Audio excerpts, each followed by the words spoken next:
And good afternoon, everyone. And on behalf of the L. Douglas Wilder School of Government and Public Affairs at VCU, welcome to the September installment of the Alumni Lunch and Learn series, Leading the Way in DEIA, Perspectives from the Nation's Largest Employer, with Dr. Janice Underwood and Dr. Nikina Douglas Glenn. For those of you joining us for the first time, the Wilder School hosts free events, free virtual events like this one monthly, where change agents, thought leaders, and policymakers who provide insights and commentary on the relevant topics of the day. Today is no exception. My name is Stephen Dozier, and I am the Director of Development and Alumni Engagement here at the Wilder School. Before we get started, I'd like to share a few quick announcements. The Wilder School remains at the forefront of our field and continues to rise in the rankings. U.S. News World and Report, U.S. News and World Report ranks our school at Public Affairs Program at number 39, placing us at the top 15% of more than 250 schools across the United States. And we hold top 40 rankings in the 4 program specialties you see here. Now is the time for you or someone that you know to earn a nationally ranked MPA degree in person or online from the Wilder School. Please follow the links in the chat for more information. Our spring 2024 application deadline is December 1st for master's programs and December 15th for fall 2024 PhD applications. Please visit or share the link with colleagues, friends, or family who you know might be interested. And last, RSVP now for this year's Morton B. Gulak Lecture on October 19th at 3 p.m. with Zena Howard of Perkins and Hill, who will speak on cultural expression in the built environment. Again, the chat has links to all of our updates. Please stay in touch with us and follow those links in the chat. And now our our dean, Dr. Susan Gooden, will introduce the moderator, but before that, she has a few words that she'd like to share. Thank you so much, Stephen, and welcome everyone to our September Lunch and Learn. I know that we are all in for just a wonderful, wonderful session today where we will learn a great deal.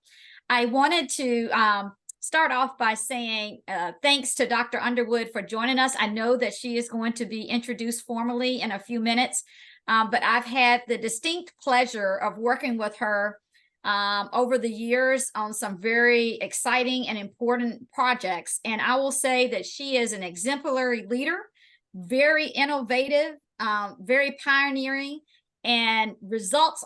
She gets results. So that is one of the things that is most admirable about Dr. Underwood. So we're delighted that she is joining us today to share her perspectives, both from federal government at OPM as well as state government here in the Commonwealth of Virginia.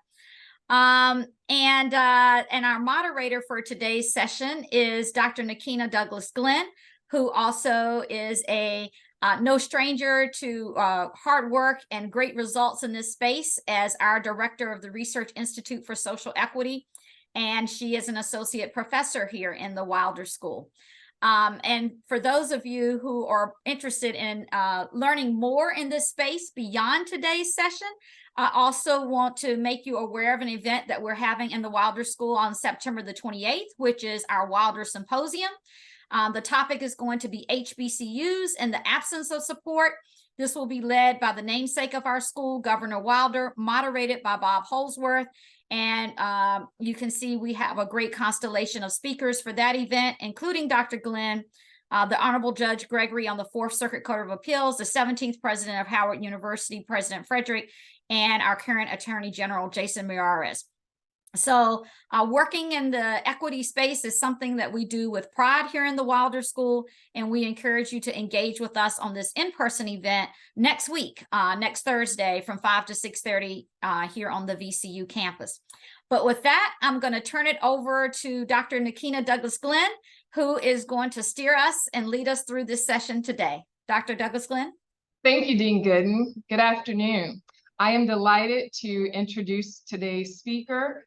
We are excited to have her here. As Dean Gooden said, we've been working with her for a number of years and had the great fortune of her expertise for both the Commonwealth and now the nation. Dr. Janice Underwood leads the way as Director of the Office of Diversity, Equity, Inclusion, and Accessibility, ODEIA, at the U.S. Office of Personnel Management, OPM, driving OPM's government-wide DEIA initiative as established by the White House Executive Order number 14035. Her noteworthy career includes serving as the inaugural Virginia Chief Diversity Officer for Governor Ralph Northam, where she developed the pioneering One Virginia Plan. Underwood's scholarly and professional background spans public and private sectors, focusing on culturally relevant pedagogy across STEM fields. She earned her bachelor's and master's degree from Hampton University and a PhD in curricula and instruction from Old Dominion University in 2015. In her unique position, Dr. Underwood convenes an executive council for all federal chief diversity officers, leads an interagency team for DEIA plans, and provides a strategic vision for the national, yes, the national DEIA mission. Her leadership and innovative approach have been instrumental in shaping diversity and inclusion strategies across more than 100 state institutions in Virginia and now on the federal level. Her impact continues to resonate, offering a model for others to follow in her footsteps. Please join us this afternoon in welcoming Dr. Janice Underwood. Thank you so much, Dr. Douglas-Glenn and Dr. Gooden, for the warm welcome. And it is so good to be back with my Virginia family. Fun fact, I still reside in Virginia and am a very dedicated Virginia resident. I'm so pleased to be with you all here today. And I'm going to talk about from the perspective of leading the way in DEIA, from the perspective of the nation's largest employer. And that is a framing that I'm really trying to go out into the world, into the ethos, and talk about it because, one, DEIA and belonging and justice work is currently being talked about, and there's a national dialogue happening. And there's so much noise out there. I want to underscore the federal government's commitment. And I'm going to talk about it in a way that I welcome you all to talk about it. I'm going to share some tools, and we're going to put links in the chat. And it's going to be a great conversation. Yes, the federal government is the nation's largest employer. And so my work spans across 2.3 million civilian employees, and we are building DEIA sustainability. I do want to honor members of my team who are on the call today.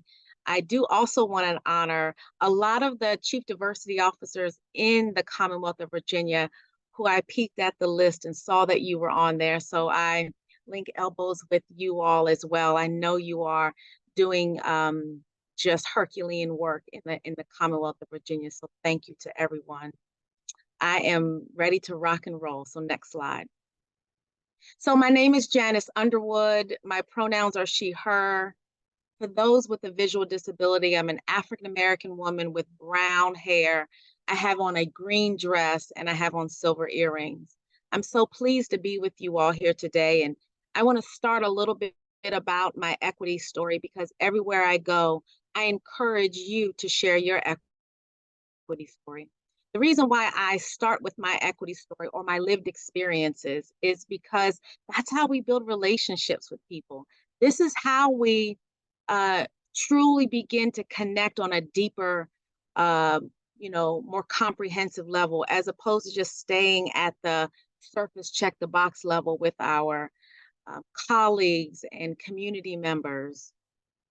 And I view everyone that's on this call as on a continuum of becoming a DEIA Avenger, a champion for how to leverage DEI work across all sectors, across all work streams. This work is for everyone. It's not siloed to any one particular community.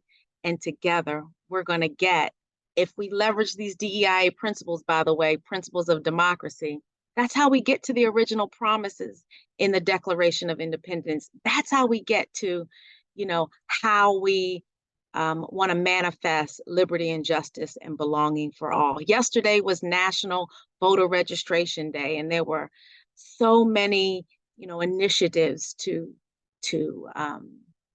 advance, civic engagement and increase voter participation. So I encourage all of you to get in the game, and we're going to learn a little something and have some fun today. Get your questions ready, because I'm ready to take your questions. I hope you have your lunch.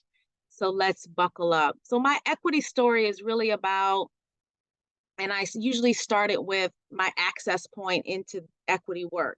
This isn't something that started in 2019 when I joined Governor Northam's cabinet, or 2020 when we had this worldwide racial reckoning after the murder of George Floyd. This is something that has been a part of my purpose.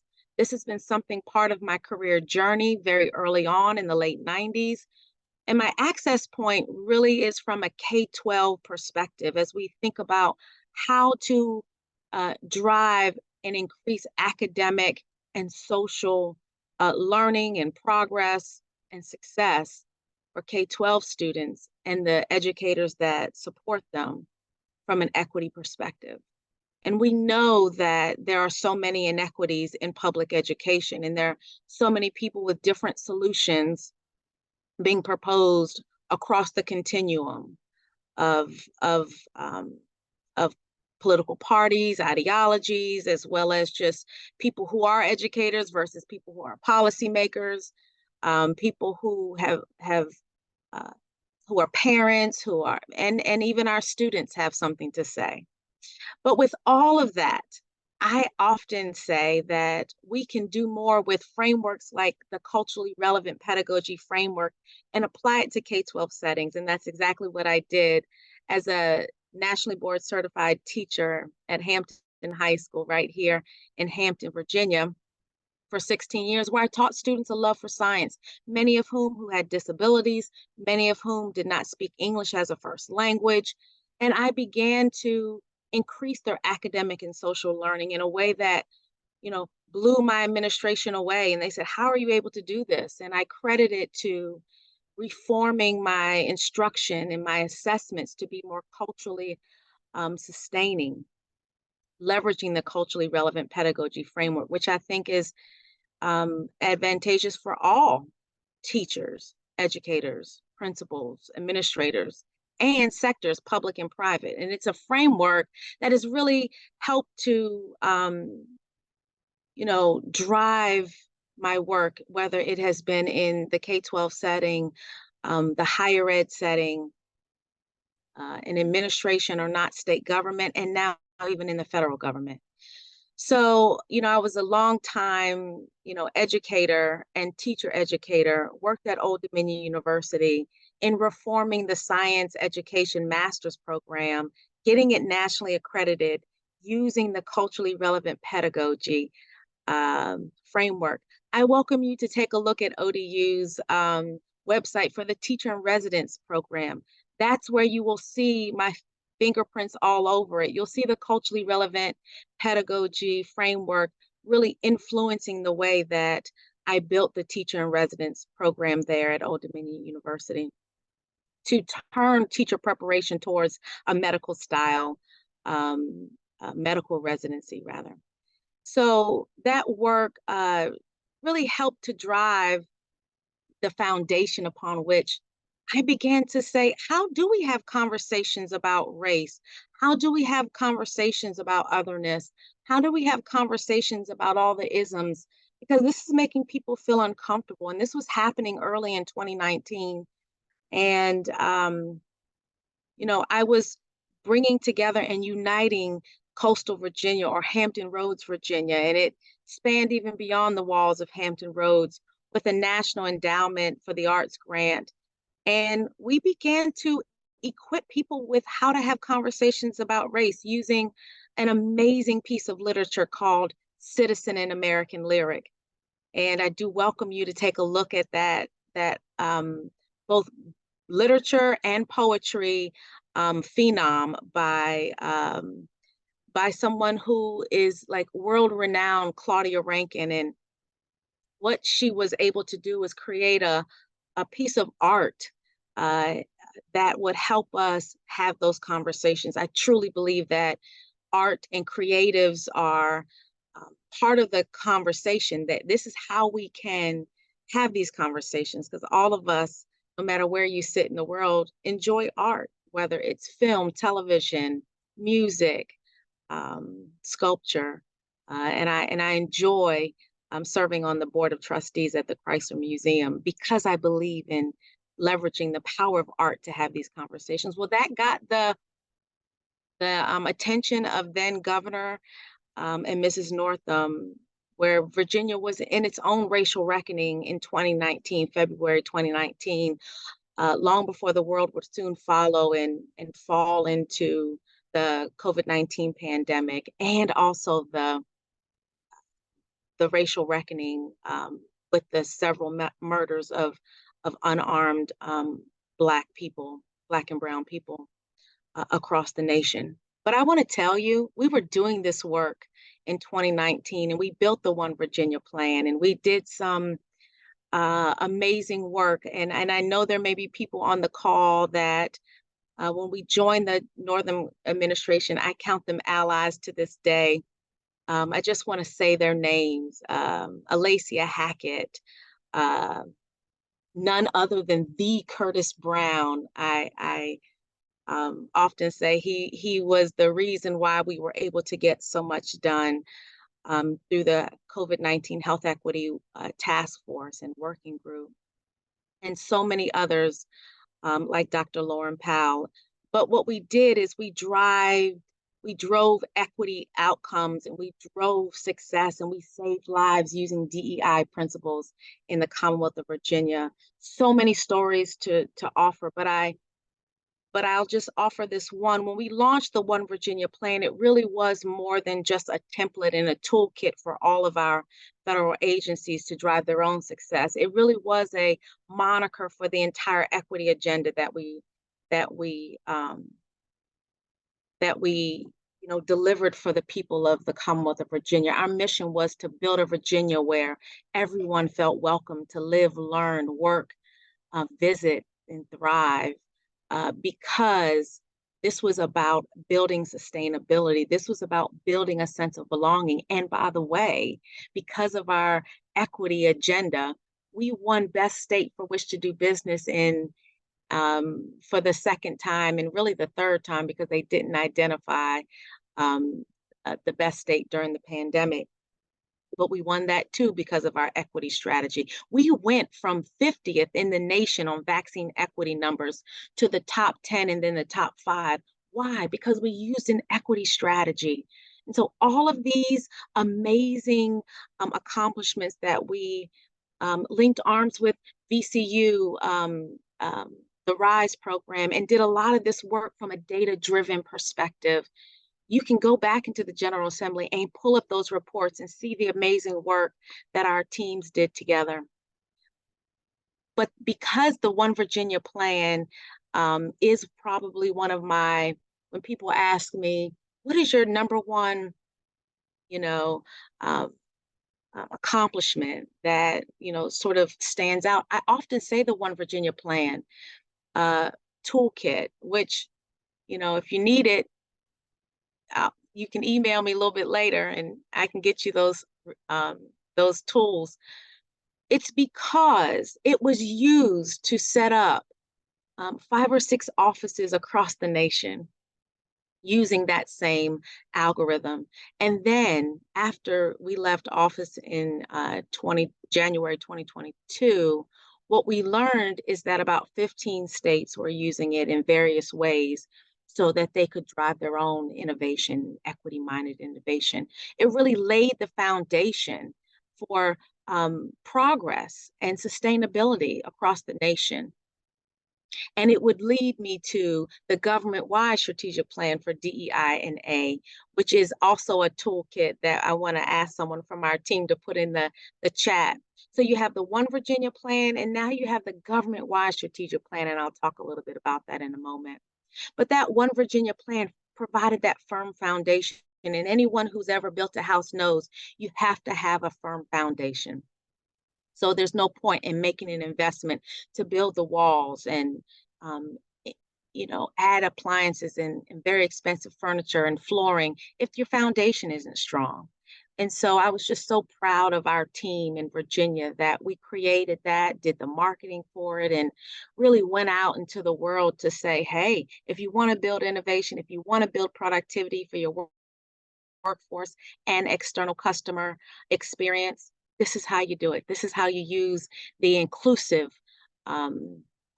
framework so that you could build on your successes that you already had, but also take it a little further. And so that leads me to the Biden administration. And now I am honored to lead an amazing team of DEI Avengers, some of who are on the call today, and link arms with everyone across the nation, because now what we need to do is we need leadership in this space to speak about DEI confidently and in a way that brings people together and not divides us. Next slide. So I'm gonna dive a little bit deeper into what do I mean by DEI&A for the largest employer in the world. So let's buckle up. Next slide. Well, I first want to make sure that you all are aware of the White House Executive Order 14035, or the DEIA in the federal workforce executive order that was mentioned in the opening. This helps you to understand how we're talking about DEI&A. If you're thinking, hey, I'm in my organization, or I'm in my institution, or I'm in my space of influence, and with all the noise that's out there, I'm not sure how to talk about DEI&A. I certainly don't even understand what equity means, or I don't know the difference between equity and equality. And this document gives you everything you need to know, from definitions to how we are really implementing a government-wide strategy or a national strategy across all executive branches, agencies. But I've also teamed up with the Chief Diversity Officer in the U.S. House of Representatives. I want to say her name, an alum, a friend of mine, Dr. Sisha Moon, so that we can make this truly a government-wide perspective. And quiet as it's kept, we have linked with members in the judicial branch as well. This is truly a government-wide perspective and strategy. So I want to encourage you, if you're wondering, what language should I use? How should I talk about this work? I'm going to ask you and give you some homework to download this very public document that guides a lot of the work that I do with my team. Next slide. So very quickly, I want to go over 2 slides that really talk about what we've done, our accomplishments. You say, okay, this EO that you just mentioned guides all of your work. President Biden, on day 1 of his administration, put out the racial equity EO 13985, and then shortly thereafter in June put out the DEI&A EO 14035. 2021. Janice, what have you all done in this time since you've been on, since this work has really gone to this national scale? Well, here's the list. I just want to highlight a couple of things. Of course, we have a learning community, a national learning community, where we bring chief diversity officers and senior DEI&A leaders on to speak about and learn about best and promising practices. I want to thank our very own Dr. Susan Gooden for joining us for one of those sessions a few months back, where we focused on racial equity for the federal workforce. We've had other learning events like National DEIA Summit, where we highlighted a whole of government approach to disability employment. We've also had an employee resource group and affinity group summit. We've had 2 actually, and we're planning for our 3rd in spring of 2024. This is where we're bringing together amazing thought leaders across all federal agencies and trying to figure out, how do we help federal employees get in the game and support their agency's DEIA strategic plans or their White House initiative plans. For example, next week is, if you didn't know, White House, the National HBCU Week, led by Dr. Deidre Trent, right, who is the executive director of the White House Initiative on HBCUs. So we want federal employees to be contributing to the development of these plans that are sent to people like Dr. Deidre Trent, but then also measuring progress. So we support federal employees in that space during these national engagements. The U.S. Office of Personnel Management elevated the role of government-wide Chief Diversity Officer, which is the role in which I sit. So not only am I Director of ODEIA at the U.S. Office of Personnel Management, I am helping to supervise the technical assistance role in the White House initiative on DEIA, and as doing so, serve as support to all CDOs at the federal level. This role has actually emerged for me to support and collaborate with CDOs also in the private sector. And so I count this as truly a community of practice as well.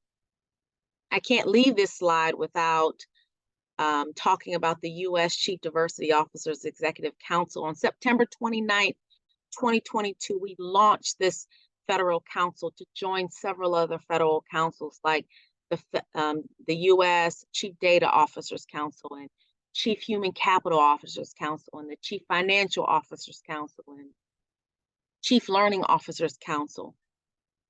The Chief Diversity Officers Executive Council is meant to bring together the top CDOs in the nation across our cabinet level CFO Act agencies. And this is an interagency forum where, because I know that many of these folks who have been identified by agencies to be the CDO, they all sit in different spaces and have different reporting mechanisms. Although OPM provided guidance on how agencies should establish a CDO or CDIO, this council gives every CDO access to some of the most powerful decision makers in government, such as the OPM director, Karen Ahuja, the federal EEOC chair, Charlotte Burrows, and OMB deputy director, Jason Miller, who come to these meetings and help chief diversity officers, not only with best and promising practices and learning, but guidance on how to take this work and leverage it at their agencies so that it is truly sustainable. Next slide. A couple other things I want to share with you and drop in the chat so that you have a resource is on March 31st, we launched a gender inclusion policy document. My team put this out in collaboration with our amazing Office of General Counsel. This was a true partnership that really provided guidance to all of our federal agencies and truly the nation at a time when so many members of the LGBTQ community are trying to figure out and sort of understand all these anti-LGBTQ state laws and how they apply to the federal workforce when we have members of the federal workforce across the nation. Misnomer, the largest employer in the nation doesn't just employ people in Washington, D.C. If you want a job with the federal government, you can live just about anywhere. And we are doing an amazing job at making sure that we're doing recruiting across the nation because geographical diversity is important too. So I say that to say we launched this guidance document, which has been placed in the chat. I recommend that you take a look at it. We provided this to agencies and now are providing technical assistance to many teams on how do they individualize it for their agencies, or in some cases go even further than what we put on the guidance document to support their workforce. This gender identity guidance document is for and represents people across every gender identity that there is. And so this isn't siloed to one particular gender identity. It's to ensure that we all see ourselves in this document and get support. The other thing I'd love to highlight is our DEIA annual report. We launched it December 2022. For the first time, we're providing transparency to the American people, to our federal workforce, drawing a line in the sand and say, hey, this is what we said we were going to do. This is our progress so far. And by the way, this is where we're headed. And it is our intention to launch our second DEIA annual report in December 2023. So be on the lookout for it. The last few things I really want to talk about, and I'm going to zoom through this and come back and answer some of your questions, is, okay, Janice, we're doing all these things. How are you measuring your progress? Well, there is something called the Federal Employee Viewpoint Survey, and we developed a DEIA index. It was the result of a lot of work across many teams across government. But for the first time, the OPM FEVs had DEI and A items. So a set of questions related to each of the letters.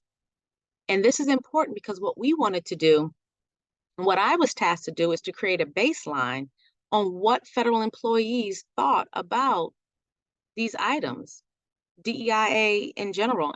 And we did that in 2022. We have a baseline. The results were that 69% of the federal workforce have favorable responses to the questions listed in the D, the E, the I, and the A. Fun fact, the lowest number out of all the letters was the E, which came as no surprise to me because we know that there is this national dialogue and a lot of misinformation about what equity is and isn't. And so our job, my job, is to raise that index 6 points. Excuse me.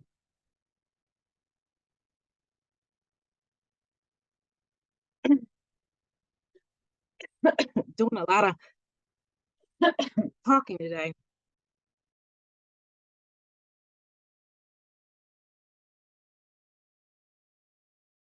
My apologies. And then the last thing I'll just mention is the guidance on promoting paid internships. The reason why I bring this up is because here's an example of how equity really works. And if you get someone who asks you a question, well, isn't equity antithetical to merit system principles? The answer is no. Workplace equity means giving people what they need to thrive, to access equal opportunity. What we were hearing from young people all over was they didn't know where these paid internships were that EO 14035 espoused. So what did OPM do? OPM got on the case and provided a portal so that all young people could absolutely go to one place and get access to all paid internships. So I'm going to ask someone from the team to put a link to the paid internship portal, because maybe there's someone on the line today who's interested in paid internships, or maybe you have a family member, a child, a niece, a neighbor. Maybe it's you that is interested in paid internships. And so this is what providing equity is about. We provided access to these paid internships to early career talent seekers. We know that less than 7% of the federal workforce is under 30. So one of the main dimensions of diversity that we are trying to do targeted outreach to are those in the early career talent fields or phases, excuse me, in their journey. Next slide.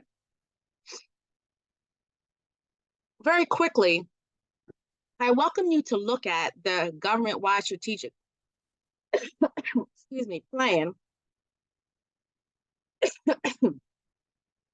and take a look at our maturity model. This is another way that we are trying to measure success. We have 3 levels, and we aspire for all federal agencies to really get to level 3, leading and sustaining.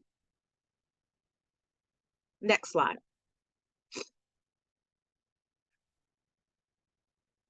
Sustainability is truly the word of the day. I can promise you that we are talking about sustainability in all that we do. Next slide. Now I'm going to turn it over to Dr. Douglas Glenn. We're going to have some questions, and I'm going to try to get my throat together. Thank you, Dr. Underwood, for a wonderful presentation this afternoon. And you all remember that this is a lunch and learn, so please enjoy your beverages. We may all need to take a drink. Enjoy the lunch that you have there. And I'm just going to recap for a moment. I know we had a few folks maybe join us a little late while Dr. Underwood is able to come back on screen. And so we're really excited this morning. She had a chance to give us an overview of the One Virginia plan. She also talked about how Executive Order 14035 guides the work that she now does at the federal level. And so there are a host of resources that our team here at the Wilder School and her team at OPM were able to drop in the chat for you, so that we hope you will take a look at those resources to help think about the work that you may be doing in this space or of interest to you. I know one that I'm definitely going to take a look at. I had a chance to review all the formal documents, but is the book that she recommended, Citizen in American Language by Claudia Rankin. That is going to be one that I've already put a message to our team to take a look at for acquiring for our team here. So we've got a couple of questions here in the chat. And I think one that I'm going to start with, because this is where we left off the presentation, is really thinking about sustainability. Our first question is, how might we think about institutionalizing this work that we do around DEIA, and how can we sustain it?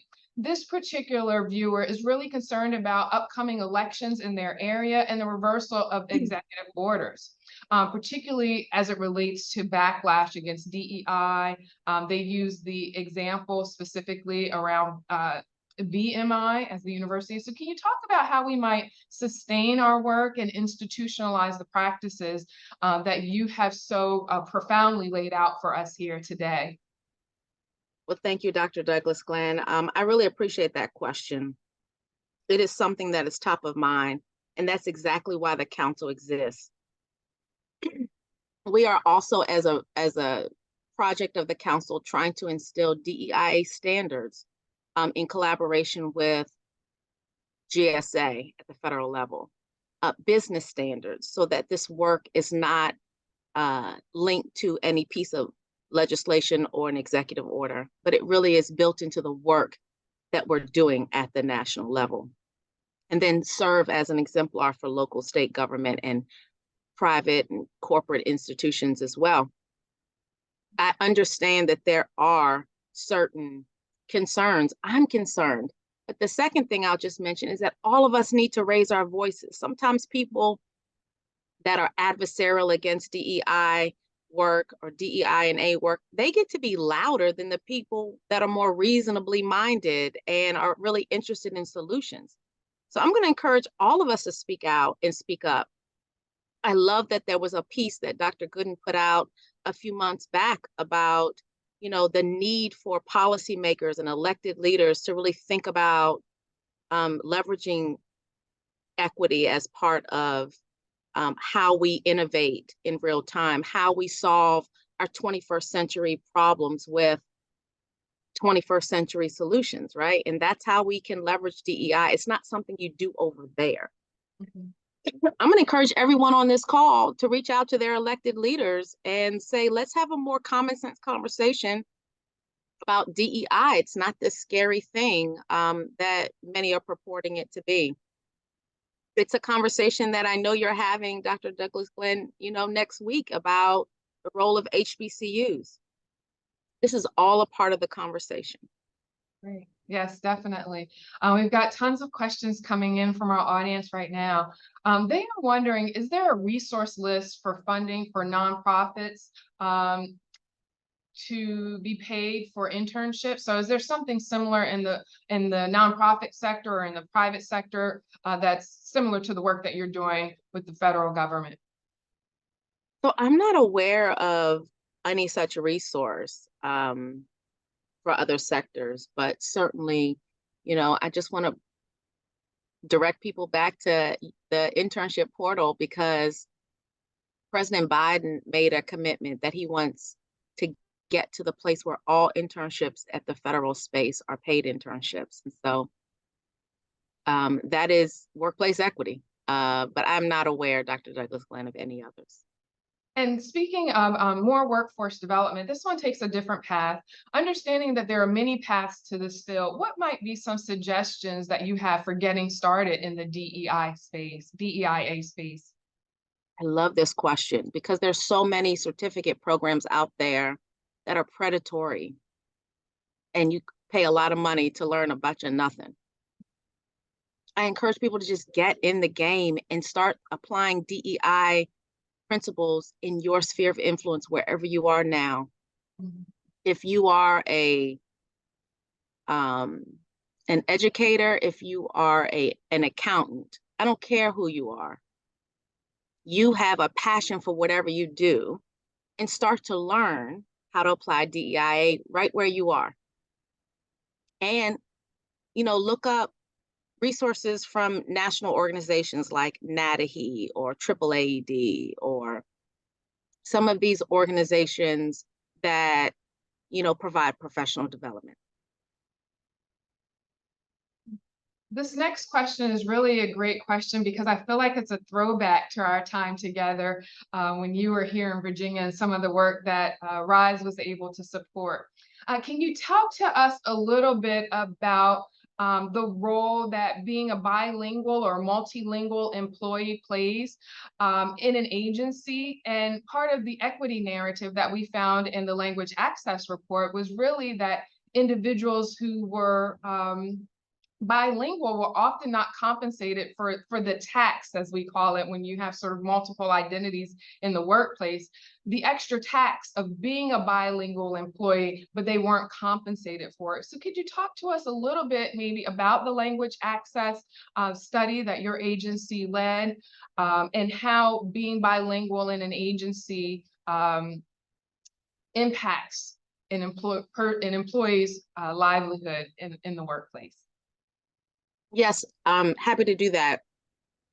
I don't have the link available, but maybe someone on the VCU team can provide a link to the language access report. The language access report was directed by the Virginia General Assembly for my team to supervise, and I can't talk about the language report without talking about Dr. Mona Siddiqui, who helped me to implement that audit across all state agencies.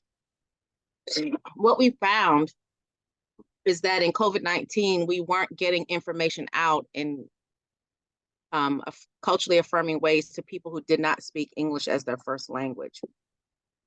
And there's amazing things that we did with the leadership of BDM Director Curtis Brown, making the governor's press conferences translated in Spanish, for example, and doing some amazing things to ensure that we were going above and beyond and correcting mistakes that were made. But what we also knew is that services and resources that were available through COVID and beyond, they weren't being communicated, Dr. Douglas Glenn, in a way that everyone could get access. So what we understood and what we did from that is we identified what the problems were, and the report provided very tangible, data-driven solutions to how the Commonwealth of Virginia could create an infrastructure that would address all of those challenges, measure progress, and then that progress be sustained. And so I welcome everyone who is on the call to take a look at that report. Talk to your elected leaders and say, where did that report go? Why are we building progress on those recommendations? Next question, I want to sort of a throwback, but also elevate the conversation a little bit. Can you talk to us? Sometimes we think about this idea of diversity, equity, inclusion, and accessibility as concepts that are un-American. Can you talk to us today a little bit about how these principles align with and contribute to fundamental values such as fairness, liberty, and justice as envisioned by our founders? Well, I firmly believe that principles of DEI and A are principles of democracy, full stop. I say it wherever I go.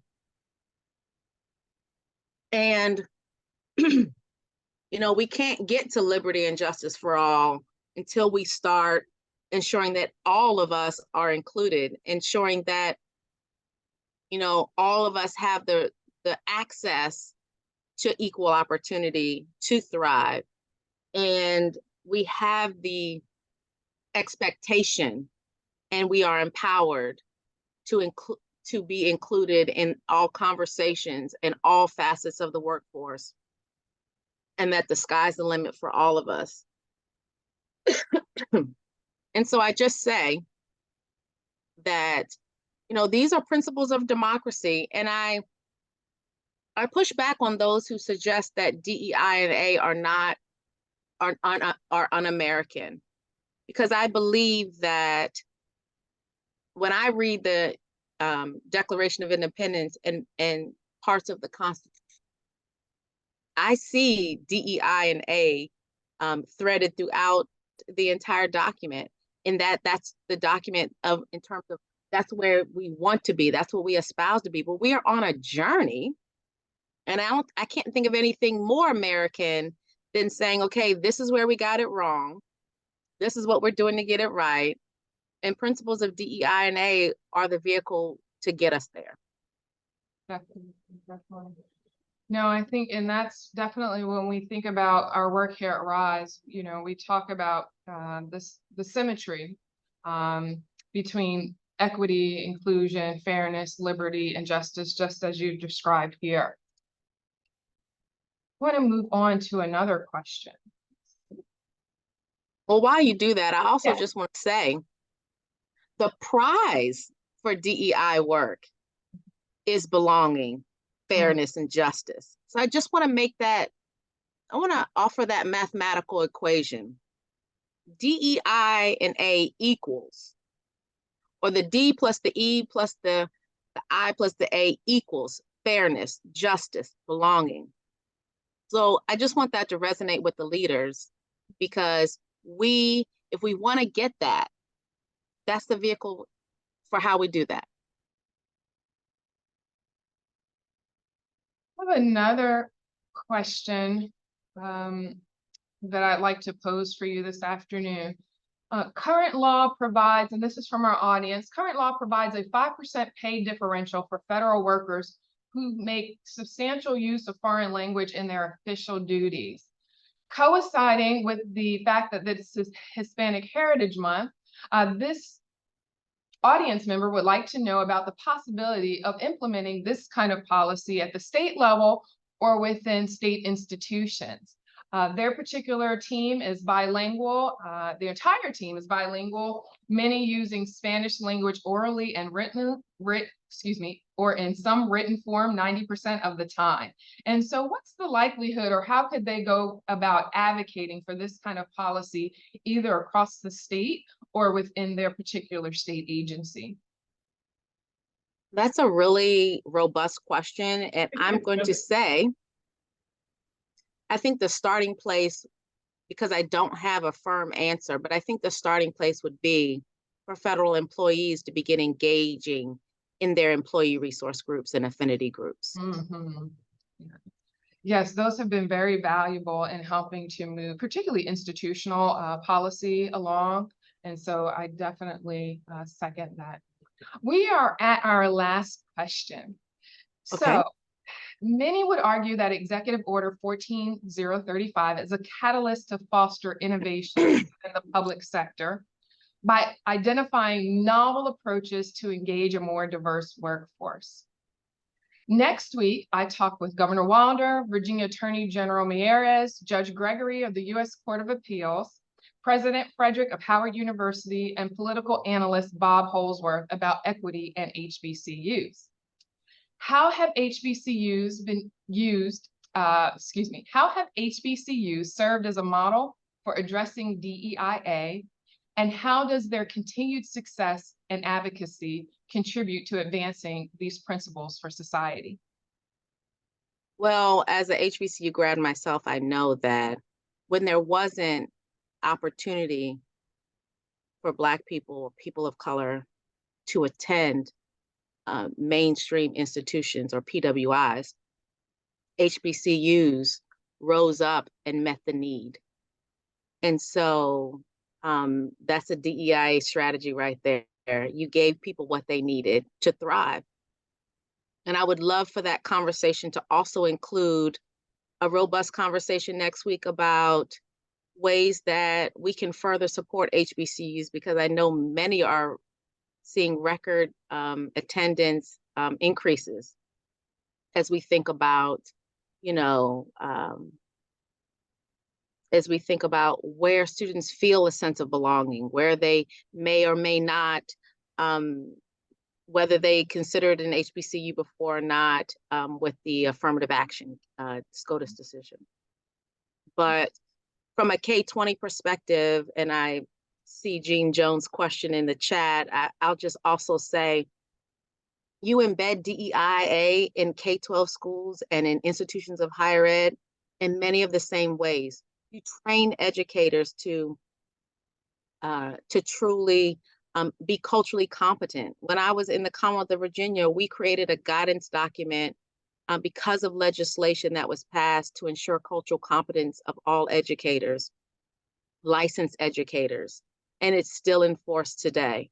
It may not be front and center, but we created that. We need to ensure that no matter the institutions that we attend, we have educators who are culturally competent, whether they're PWIs, whether they're HBCUs or HSIs, or even institutions that support students with disabilities or tribal institutions. We need to ensure cultural competence across the continuum and make sure learning is available and accessible for all. Well, Dr. Underwood, I am at, a crossroads. I'm being told that is our time, but the folks are saying that they want more. And so I want to say thank you for your time today. We appreciate the time that you're always able to devote to the Wilder School of Government and Public Affairs. We definitely consider you a friend of the school, a friend of the dean, a friend of the program, a friend of the institute. And so again, we want to just thank you for your time today. We really appreciate you. We are going to share those links again with everyone, and we'll try to get a few questions answered in the chat before we wrap up. But thank you for your time. Well, Dr. Douglas Glenn, I apologize that I had a little attack earlier, but I want to say, if anyone wants to reach out to us, please go to ODEIA@opm.gov, and we are happy to partner with any and everyone. I have conversations with just about any and everyone, and trust me, I'll be tuned in for the next week's conversation about HBCUs. Really excited about the work ahead, and thank you for your leadership. I remain in awe of you and the VCU team. Thanks so much. Now I believe I'm going to turn it over. Thank you, Dr. Douglas Glenn. Thank you, Dr. Underwood. The chat was so engaging on these various topics. And so I want to remind everyone, there will be a recap that we send out that provides video. So if you want to rewatch, or if you want to share this with your networks, we would love for you to do that. There will also be the links that you saw in the chat that maybe you may have missed or you want to revisit. That will be provided in this recap. So please, please, please be on the lookout for our recap, which will come from the Wilder School. Once again, I want to thank everyone for attending, and I want to remind everyone that the last question that was discussed, we will dive deeper and further into these discussions next Thursday, September 28th at 5 p.m. At the Singleton Center here on VCU's campus. The Wilder Symposium, which will discuss HBCUs in the absence of support.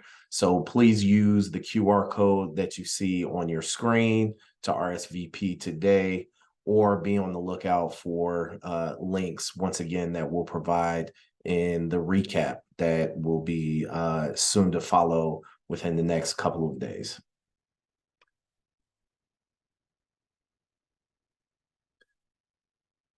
And of course, next month, October 18th, we will host another Lunch and Learn session, The Labor Landscape, Analyzing Workforce Challenges with Virginia's Secretary of Labor, Brian Slater, next month. So please join us again during your lunch hour on October 18th. We look forward to seeing everyone. And last but not least, thank you to OPM. Thank you to Dr. Douglas Glenn and Dr. Underwood for this very engaging conversation. Really enjoyed it. Thank you to our communications team who's in the background making everything go.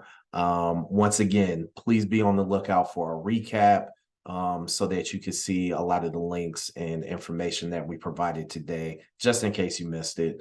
And thank you guys for joining us as well during your lunch break. Have a great rest of your Wednesday.